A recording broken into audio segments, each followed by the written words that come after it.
A sealed letter. A quiet room. A single name changes everything. Princess Anne entered without ceremony, without the weight of royal trumpets or the glare of cameras. What she carried wasn't wrapped in gold, nor was it meant for the eyes of the nation. It was quiet, deceptively so. But in that silence, power shifted. The sealed letter she held wasn't addressed to politicians, bishops, or palace aides. It was meant for blood for the royal family. And in her steady hands, the final message of King Charles waited to be heard. No one interrupted. No one dared to. Because every senior royal in that room knew what they were about to hear could unravel everything they thought they understood about the future of the crown. It was expected almost universally that the letter would reaffirm tradition, that it would be a farewell, perhaps a blessing to the man destined to take the throne. All eyes turned toward Prince William, the eldest son, the future king, the one trained, molded, and hardened for this exact moment. But as Anne opened the letter and began to read, the name that came first was not his. It was Catherine. The room didn't erupt. It didn't need to. The silence itself became deafening. Eyebrows didn't raise. They froze. Backs didn't shift. They stiffened. William blinked once, twice, but his face betrayed no understanding. Because in that instant, everything changed. Anne, long considered the monarchy's quiet warrior, didn't hesitate. She didn't pause to gauge reactions. She didn't offer explanation. She just read. Because King Charles had chosen her not out of tradition, but out of trust. There were no doubts in his decision. No hedging between formality and sentiment. He hadn't asked the Archbishop of Canterbury, nor the Prime Minister. He hadn't whispered it to William himself. He had entrusted Anne because she was the one who never courted the spotlight, never flinched under public scrutiny, and never failed him, not once. And in that moment, Anne wasn't just the reader of a dying king's final thoughts. She was the detonator of a royal truth that had been buried beneath centuries of protocol. Charles's words didn't dismiss William, but they did something more disruptive. They centered someone else entirely. Not a bloodline, not a tradition, not a son, but a woman who had earned everything without ever demanding it. A woman whose strength had gone unspoken for far too long. Catherine. Her name echoed through the room, not as a side note, but as a declaration. The monarchy didn't shake because of drama or scandal. In that moment, it trembled because someone had quietly rewritten the script. And no one, not even the man who had trained his whole life for the crown, saw it coming. But what came next wasn't loud or official. It was devastating in its silence. He prepared all his life to lead until one message shattered everything. Prince William sat motionless, the familiar air of regal authority clinging to him like a second skin. He had worn that composure for years through ceremonies, crises, and coronations in waiting. But in that moment, as Princess Anne's voice delivered his father's final request, that skin cracked. His breath shortened. His fingers, once clenched with certainty, trembled against the polished edge of the oak table. For decades, he had studied the protocols, trained under the gaze of monarchs, endured the spotlight, and carried the invisible weight of destiny on his shoulders. But none of that prepared him for this. Because this wasn't a dismissal. It wasn't betrayal. It was something far more disorienting, a quiet shift that left him standing on ground he thought was solid. Now, suddenly, unfamiliar. The letter didn't remove him from the line of succession. It didn't strip him of his right to the throne. But it did something that no official decree had ever dared. It repositioned him. King Charles's final words didn't center on his son, the heir. They revolved around Catherine. And that, more than any dramatic announcement, shattered the illusion William had lived under. He wasn't being denied. He was being eclipsed, not through scandal or rebellion, but through quiet, indisputable trust in someone else's steadiness. Across from him stood the woman he had loved, protected, and walked beside for over a decade. But at that moment, Catherine wasn't just his wife. She was the anchor of the entire room. She didn't cry. She didn't lean toward him or shrink from the gravity of the moment. She simply remained, still, present, powerful in her silence. While William's emotions betrayed his inner turmoil, Catherine's restraint became her crown. She didn't need to say anything. The contrast between them said it all, and William knew it. He had spent his life practicing posture, language, poise, but no amount of training could shield him from this feeling, a slow collapse not of title, but of confidence. It wasn't jealousy, it wasn't resentment, it was something deeper, a reckoning. Because this wasn't just a message from a father. It was a mirror, one that reflected a truth he had never dared to confront, that his presence wasn't what held the monarchy together anymore. It was hers. She didn't ask for the moment. She didn't take it. It came to her because she had earned it, not through speeches or pageantry, but through quiet resilience, through her ability to hold the institution together when it threatened to fall apart. And now, as William sat paralyzed by a future that no longer revolved around him, he understood something terrifying and beautiful at once. The crown might one day sit upon his head, but the monarchy, its meaning, its hope, its heartbeat, had already shifted elsewhere. It was no longer secured by blood. It was anchored by character. But how did a quiet girl from Berkshire become the soul of a crumbling monarchy? Before tiaras and titles, she was just a girl with quiet strength. Catherine's story didn't begin behind palace walls or under the flash of photographers. It began in the soft-spoken streets of Berkshire, in a modest home filled not with grandeur, but with values. Her parents, Michael and Carol Middleton, weren't aristocrats. They were self-made, disciplined, and deliberate. They didn't teach their daughter how to navigate ballrooms or charm nobility. They taught her how to stand tall without shouting, how to show grace without needing applause, how to carry herself with dignity when no one was watching. Catherine didn't grow up with royal expectations placed on her shoulders. She was taught to earn respect, not demand it, to listen before speaking, to endure before reacting. The tools she would later use to hold together a monarchy in freefall were forged not in palaces, but in schoolyards and family dinners, where character came before legacy. At Marlborough College, her classmates quickly noticed something different about her.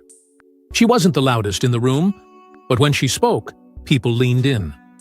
There was a quiet command in her presence, a grounded certainty that didn't come from privilege, but from purpose.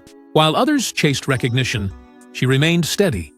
She didn't disrupt to stand out. She led by simply being dependable. Teachers remembered her as calm under pressure, consistently focused, and respectfully independent. There was no arrogance, no performance, just quiet strength in motion. Long before the cameras turned to her, long before the headlines branded her as the future queen, she was already building a reputation not for ambition, but for resolve. And that's what made her rise so striking. She never chased the spotlight. It found her. Not because she sparkled louder than anyone else, but because when the noise of the world grew deafening, she stood unmoved. There's a rare kind of power in restraint, and Catherine possessed it before anyone realized they needed it. She didn't try to fit into anyone else's story. She wrote her own by simply refusing to change for the roles others tried to assign her. Fame didn't shape her. It simply revealed what was already there. Even then, there was something almost prophetic in the way she carried herself. Like someone who understood, long before anyone else did, that leadership isn't declared, it's demonstrated. The crown wouldn't transform her. It would only confirm what had always been true. She was already royal in spirit. And fate took a surprising turn when she crossed paths with a young man at university. Their love wasn't scripted, but it carried the weight of a broken legacy. It began quietly, without fanfare, at the University of St. Andrews. No palace corridors, no flashing cameras. Just two students navigating the pressure of academia and identity. He was William Prince by blood, burdened by history. She was Catherine, composed, curious, and unshaken by the noise that surrounded him. Their connection wasn't carved out by royal advisors or arranged by whispers of lineage. It was forged over shared laughter, study sessions, and moments far from public eyes. It wasn't immediate, but it was real. While the world later obsessed over their romance, dissecting glances and inventing fairy tales, the truth was far simpler and far more powerful. It wasn't royalty that brought them together. It was normalcy. But normalcy was never going to last. When William proposed, it wasn't just a declaration of love, it was a reckoning. The ring he placed on Catherine's finger wasn't an ordinary jewel. It was the sapphire and diamond ring worn by his mother, Princess Diana. A ring that had once symbolized a hopeful beginning, then became a haunting relic of loss and betrayal. By giving it to Catherine, William did more than honor the past, he invited it into their future. It was a gesture soaked in pain, redemption, and vulnerability. And Catherine, with full awareness of the ghosts that followed it, accepted. She didn't just say yes to William, she said yes to everything that came with him. The fractured legacy, the press obsession, the public ownership of their private moments. From that day on, Catherine was never judged as herself. She was judged as Diana's successor. Headlines didn't just celebrate her, they hunted her.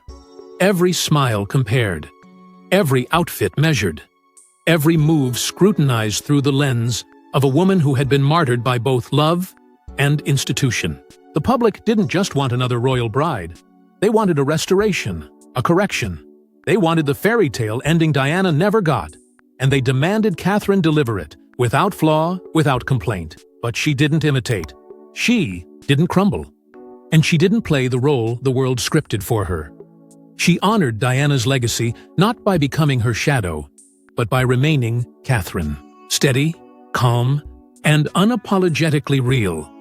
While others might have retreated, reshaped, or resisted, she remained rooted. She didn't speak loudly. She didn't rebel. But every choice she made was a quiet revolution, a refusal to be swallowed by history. She loved William, yes, but she also chose to stand beside the memory of a woman the world refused to let go of. That choice didn't just define their relationship, it defined Catherine's rise, because she walked into a legacy still haunted, still bleeding, and didn't flinch. She embraced it, and she healed it, one quiet step at a time.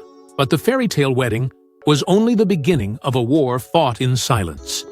Millions watched a dream unfold, but Catherine was preparing for a storm. April 29, 2011. The date was immortalized in headlines and hearts alike, a supposed fairy tale, etched into history with carriages, choirs, and a kiss on the balcony. But behind the flawless choreography and dazzling spectacle, something far more complex was unfolding. Catherine Middleton wasn't walking into a fantasy. She was walking into a battlefield disguised in lace and tradition. For the world, it was a celebration. For her, it was the beginning of something far more punishing. Because this wedding wasn't a culmination, it was the start of a quiet war. Every step she took down the aisle at Westminster Abbey was heavy. Not with nerves, but with expectation. The pressure wasn't just personal, it was generational. The last woman to walk that path had become a martyr to both monarchy and media. And now, all eyes turned to Catherine with the same hunger for perfection, the same suspicion of failure. But Catherine didn't tremble. She didn't falter. She held her head high, not out of pride, but out of necessity. She knew the moment she entered those doors, her life would never again belong to her. The world cheered her grace. The commentators praised her poise. But few recognized what that calm truly meant. Because her composure wasn't comfort, it was armor. Every glance, every pause, every breath was calculated for survival. Behind the tiara wasn't a woman basking in royal glory. There was a woman bracing for impact. The palace didn't prepare her for love. It prepared her for scrutiny. And she didn't just endure it, she absorbed it. Critics waited for the cracks to show. They expected stumbles, emotional slips, telltale signs that she wasn't ready. But Catherine had already spent years learning how to breathe in a space that wasn't built for her. She didn't cry when the pressure surged. She didn't shrink when history whispered Diana's name into every corner of her journey. Instead, she did the unthinkable. She remained silent, not out of fear, but out of choice. She refused to give anyone the satisfaction of watching her break. The wedding was celebrated as a dream. But for Catherine, it was the loudest silence of all. It was a moment of transition, not into royalty, but into something far colder, a role that demanded she be perfect without ever appearing human. The cheers on the streets masked the warnings in her heart. The tiara wasn't a crown. It was a signal. From this day forward, every move would be judged, every word dissected, and every misstep magnified. And yet, she smiled. Not because she was happy, but because she was ready. Ready to walk into a world where love was political, family was institutional, and her very identity would be a public property. She wasn't stepping into a fairy tale, she was stepping into the eye of a storm. A storm the palace didn't talk about, but one she knew was already building. And soon, the real test came not from tabloids, but from her own body. One sentence broke the illusion of invincibility and united a nation.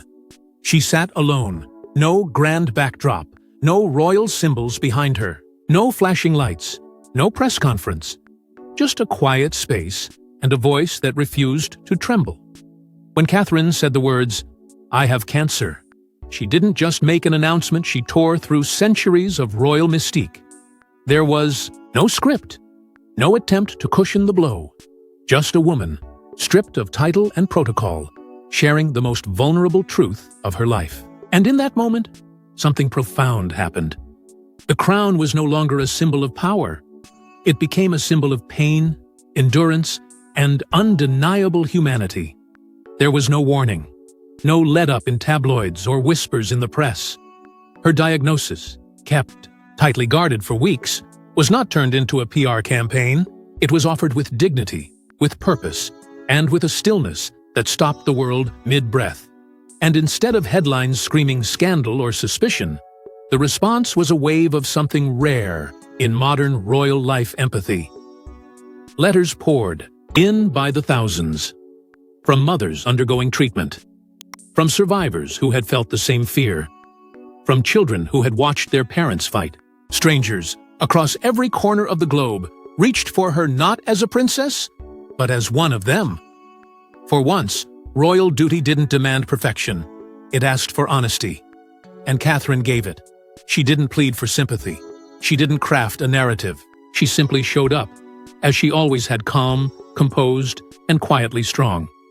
But this time, her silence carried something deeper than grace. It carried pain, and that pain made her real. The monarchy, so often shielded by gold and tradition, found itself humanized not by birthright, but by bravery. The illusion of an untouchable life crumbled, and in its place rose something far more powerful: connection. Catherine had been many things in the public eye: a duchess, a mother, a future queen, but this moment redefined her entirely. She was now the heart of the nation, not because of her title, but because of her truth. In a world flooded with noise, her stillness echoed louder. While others chose drama, she chose dignity. While others performed resilience, she lived it. This wasn't a prepared speech. It was a raw confession that pulled the curtain back on everything the crown had kept hidden. Her illness didn't weaken her, it revealed her strength. Not the strength of a royal, the strength of a woman facing the unimaginable, with nothing to prove and everything to endure. But behind public unity, the crown itself was fracturing from within. Scandal, betrayal, and exile. What was once untouchable is now cracking. For centuries, the British monarchy projected strength through silence. It thrived on mystery, survived on reputation. But in recent years, that shield began to fracture. The first blow came not from outside, but from within, when Prince Harry and Meghan Markle stepped away.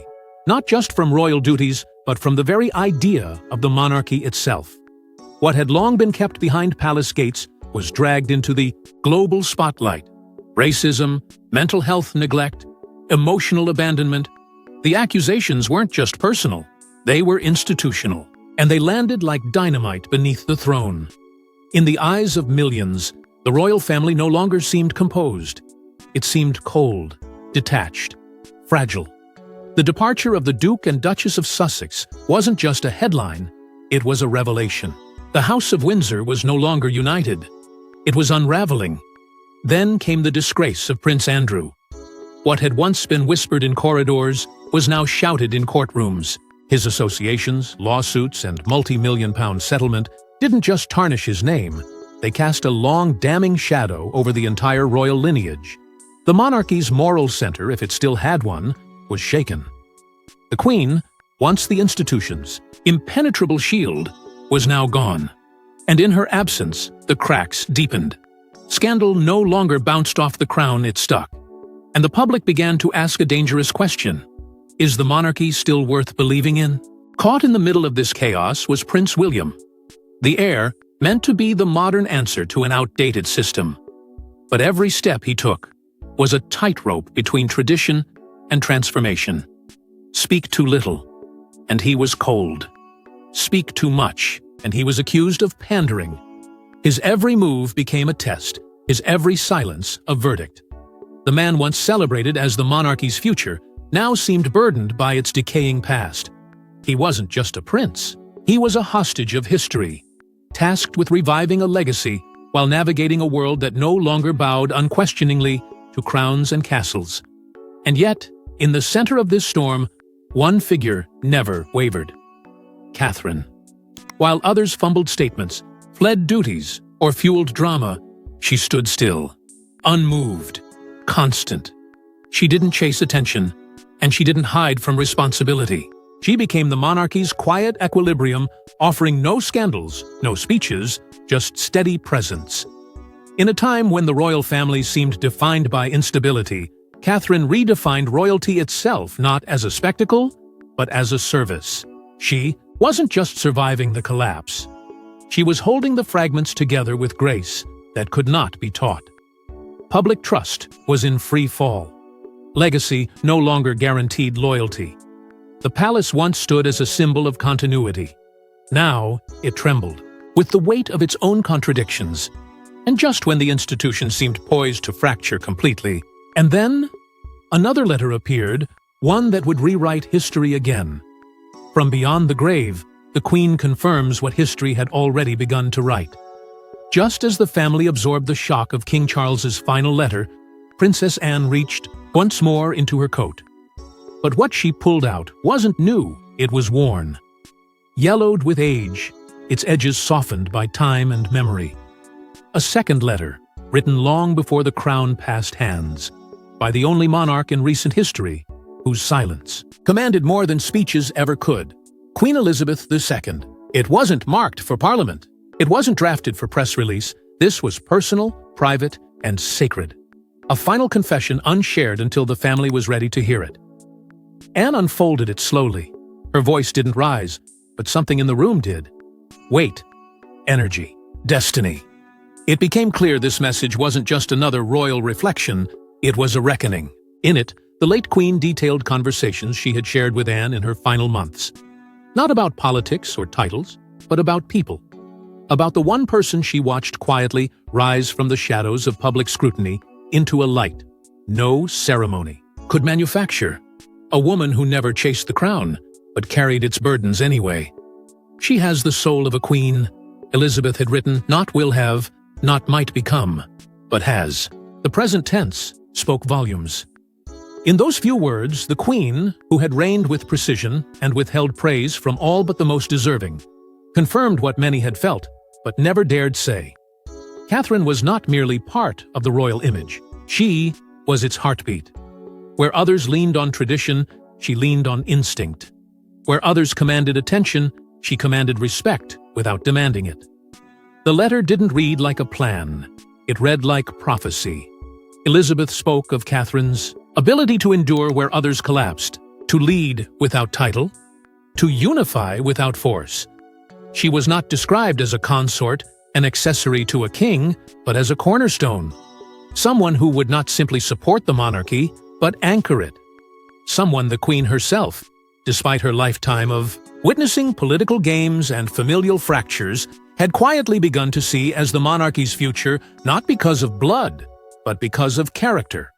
It became clear that this moment, this shift toward Catherine, was not a last-minute pivot born of desperation. It was a truth Queen Elizabeth had seen coming, long before others dared to acknowledge it.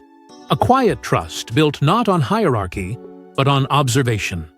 In a world addicted to spectacle, Catherine had moved with quiet purpose, and that quiet had spoken to the Queen.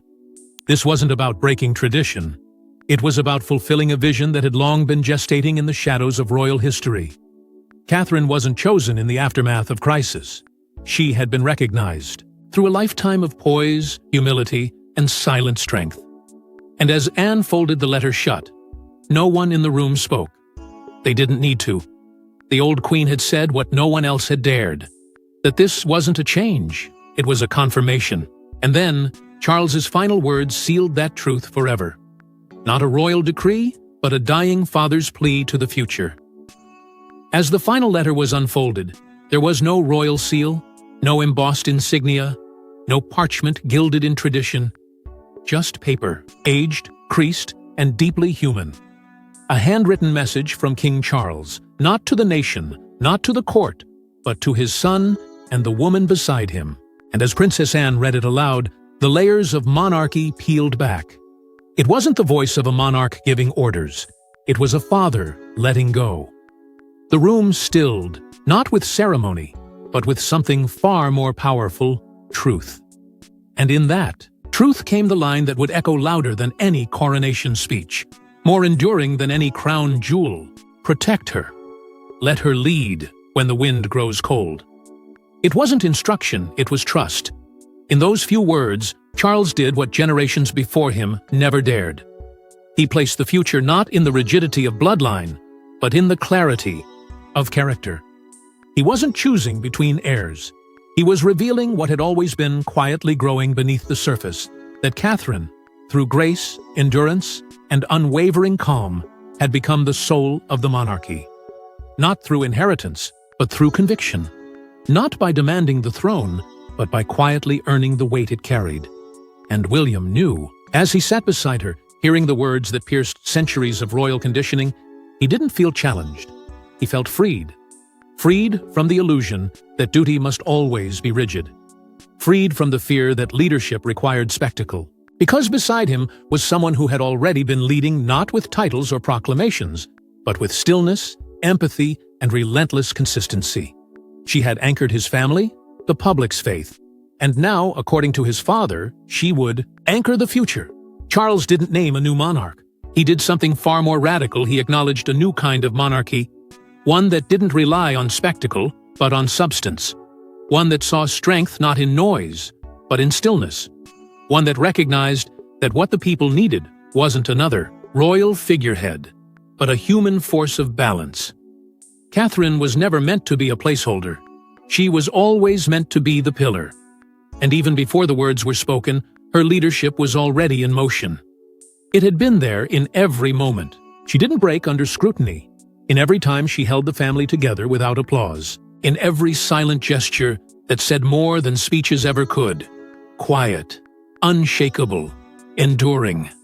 And now, the world knows what the monarchy always hid. She doesn't need the crown.